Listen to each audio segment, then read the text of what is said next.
Hi, I'm Ryan Blackwell. I'm co-founder of Beyond Photography, and this is Natasha Vinger, the other co-founder of Beyond Photography. And we'd like to welcome Mila today, who is one of the salon owners at Kinki Kappers. Kinki Kappers is a sponsor of our exhibition, and we're really happy that you're here. Yes, thank you. So I think the first question is, for us it's really great to work with an organization like Kinki, who's obviously so close to the queer community. Why was it important for you guys to join a queer exhibition like Utopia? Well, I think it's very important because it's something that we really stand for since the beginning in the 80s. I think people was meant to be for the crazy, weird people, and I think it was inclusive since the beginning. Unfortunately, I wasn't there, but I feel like it was always meant for everybody. So I think it's really important to show what we can do for the queer community because, we're super close to it. Do you feel that there's, within the kinky community, there's also a big queer community? Yes, of course. I mean, hairdressing is a super queer profession, I think. Yeah, so I think the queer community within Kinki is super big. I might say, like, I think maybe 50% of the people are gay, maybe even more. Yeah. So I think the community within Kinki is super big. So that's also important if you want to support like the staff as well. It's super important that you support projects like this. Yeah. Amazing. As a queer person of color like yourself, obviously this is a really, we assume it's a really important topic for you personally. What does it mean to be an inclusive hair salon in today's society? To me, it means everything. I must say, when I started doing hairdressing, I just immediately knew that I wanted to go to Kinki, but more because of the crazy hair and you can just be yourself and not just cut old ladies' hair all day. I noticed that there weren't a lot of people of color coming in, queer or not, doesn't matter. Yeah. So that was the first thing that I saw, and to be honest, I knew that Kinki was very queer, open-minded, but to me there was still a part missing, which is inclusivity because of the different hair types and different kind of people also that they were showing to the world in the creative work that we do. So I think it's really important to bring that out a little bit more, and I feel like because there aren't many people of color working with like black hair or mixed hair, then it's a problem that no one really knew about maybe, or maybe some people saw it but they were like, yeah, whatever, we're still making cool things.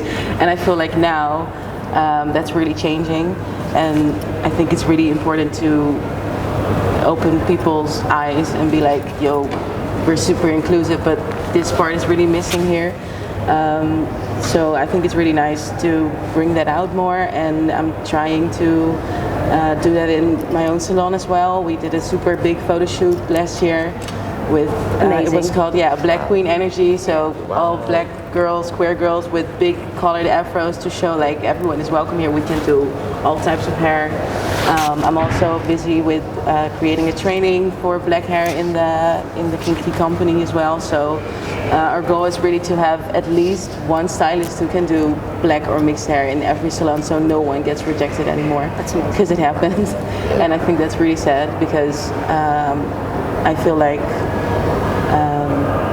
people of color, or black people as well, with this type of hair. First, it was really a taboo to like color your hair or it break your texture or anything like that, and now I feel like there's more people being alternative and have crazy hair as well, and not just the straight hair people. But I'm also really aware of the fact that I'm still a light-skinned girl and cisgendered woman, so I think it's also important to know that I'm still privileged, and privileged that my voice is being heard, so I can use it, and this is my way to do that. So I think it's really amazing that the steps Kinki is taking, and how we discussed that. Obviously, we wish it was always this way, but at least there's strides forward. Do you think that within the Dutch hairstyling industry overall, Kinki is very progressive? Like, do you think the rest still has lots of big steps to make? I think so, especially in like the big chains. I think Kinki is like hair and sorry, but the rest is kind of hair. Yeah. And they're super super cool small businesses and just hairstylists that work for themselves who totally have the same mindset. But as a big chain, I think Kinki is probably the only one who thinks this way, and you can really see that in our clients as well. It's a certain type of client that we attract.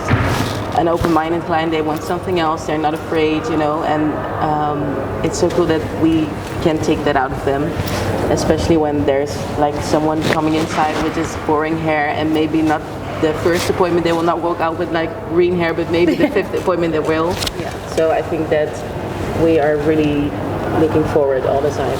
Yeah. I think it's really impressive what you're saying about inclusivity, but in like the full intersectionality of the community and making sure that really everybody can get their hair cut. Yeah. And what you were saying about Kinki being up here and these other chains being down here, that really is because of people like you who are just like constantly pushing and saying, here are the gaps, we have to close these blind spots, and it's incredible to be able to do that, I think.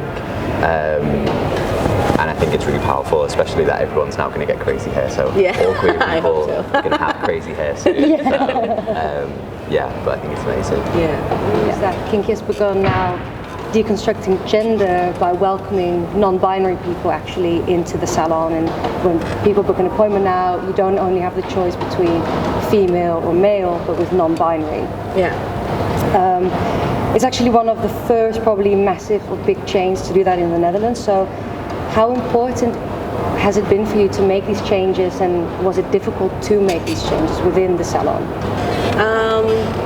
Well, it's the topic that's long overdue, but I'm super happy, and it was it's kind of like background information maybe, but so many people were like, well, it's so easy, why don't you just change that? But it really has to do with the skills of the hairdresser, because some people are trained to do short hair or trained to do long hair. So that's why it was a little bit difficult to put it in the computer system. So that's why it took so long, I think.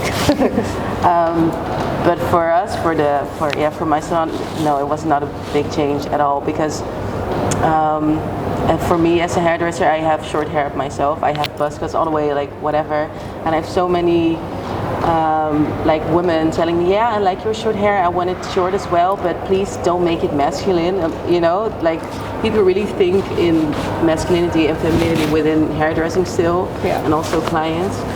So I'm really trying to teach all the clients, like, yo, you look at when I have like a full buzz and I'm wearing this, I'm like, what's the thing? It's not my hair, it's not making not me feminine or masculine, you know, it's like really that you have to bring up yourself. So I think I was trying to teach the lesson before this, and you see like a lot of non-binary pop up in the computer system, so I think it's really cool, because then you really know that so many people are like, oh my god, finally. And also people who identify as non-binary but still might look like a boy or like a cis girl or whatever. So I think it's really important for them as well to just book the non-binary option because it's there, not because you are not looking like the stereotype of a non-binary person. You can still click whatever the fuck you want. Exactly. Well, I think, but that's the whole thing. I think it's so important for non-binary people, whatever you look like, to be recognized. And doing something that seems so small actually has such a humongous impact. And I think, you know, when you speak to maybe people outside of the community who are a little bit less knowledgeable about the queer community, people find non-binary really difficult. And they're like, well, but you look like a girl, so what do you mean? Does it mean you don't believe in gender? I think it's massively important that such a big commercial chain says, hey, it's like, we're here for you. And it's also really cool to like, because sometimes, to be honest, sometimes I'm also like, okay, it's they, but also she or he, like, you know, sometimes it's hard to understand if you're not going to talk to the person.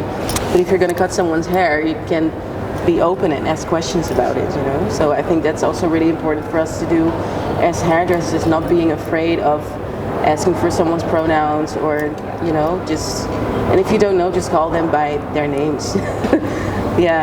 It's really that easy, I think. And that kind of made me think what you were talking about, that when you're getting your hair cut by someone, or when you're cutting someone's hair, it's such an intimate act, like it's so personal, so you're really having that one-to-one dialogue with that person. Yeah. So for someone who's non-binary, it has to be about more than just the form, Yeah, but and the actually about the trust. people, Yeah. you know, in the space and having that, you know, that personal connection to the hairdresser. I can get very emotional. Like, I have one client, she's a trans girl, and I was just cutting like an inch off her hair, and she was so extremely happy, and she was like, yeah, I never felt like this before, and I was like, I didn't even cut anything, but it's like the feeling that you can give off. And I think she got emotional because she felt so safe, and I was like, oh my god, I'm just gonna cry. That's so nice. Yeah, It's so that's beautiful. Yeah, it's so beautiful.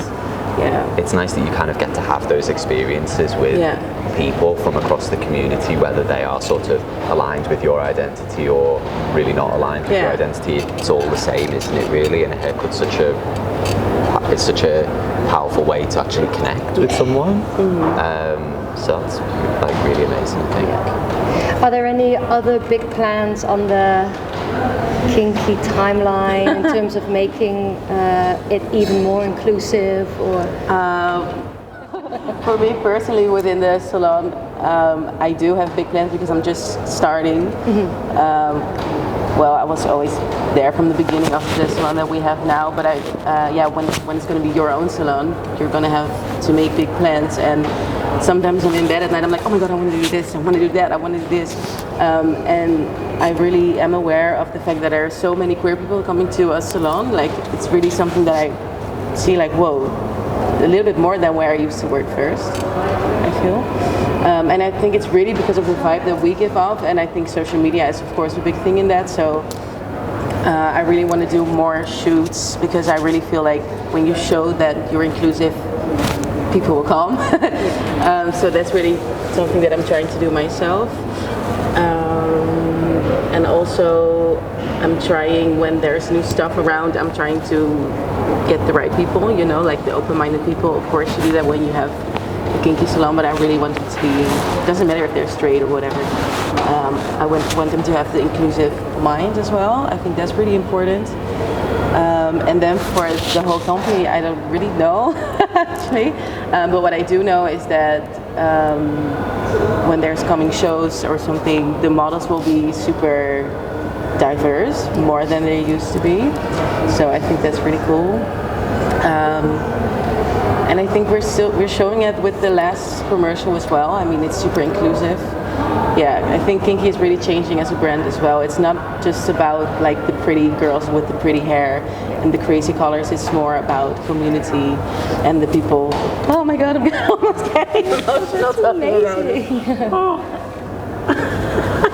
Yeah, I'm just really happy. Wow. Maybe I'm just realizing what company I work for. Oh wow. But it's that beautiful. You're really making a change. It shows the power. It shows the power of representation, whether it's in the imagery or the catwalks that you're kind of talking about, or whether it's actually just like in the store and those personal experiences. Like, that representation is so important. Yeah, it is. And representation is not one thing. It's so multifaceted. Yeah. And I think like the fact that you're kind of like there being like a part of this change is like really powerful for you too. It's amazing. Yeah, I think it's just cool because I really know that it's gonna get so much cooler, you know. Like I said, it's not gonna be just about the pretty stuff. It's gonna be a little bit more raw, and it's gonna be for everybody. And we really want to tickle like the feeling inside, like, oh my god, I might go there as well. Like, oh, I always felt left out or always felt weird. So I think the Kinki Imperium is gonna grow bigger, and the community is gonna be much bigger and more inclusive, and it's gonna be amazing. Yeah. So I guess the final question would be, what does your queer utopia look like? Wow. I was thinking about this the whole train ride. And I find myself, it's super hard to just think with like no restrictions and only positive things, because usually when I think about the ideal world, I'm like, yeah, but it could never happen because it's hard to let the negativity out. But I feel my queer utopia would be when, I don't know, maybe queerness wouldn't even be a thing, straightness wouldn't even be a thing.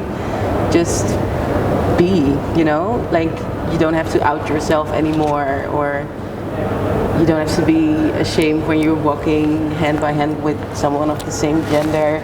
But also, I wish that straight people would not be ashamed of their own queerness, especially men.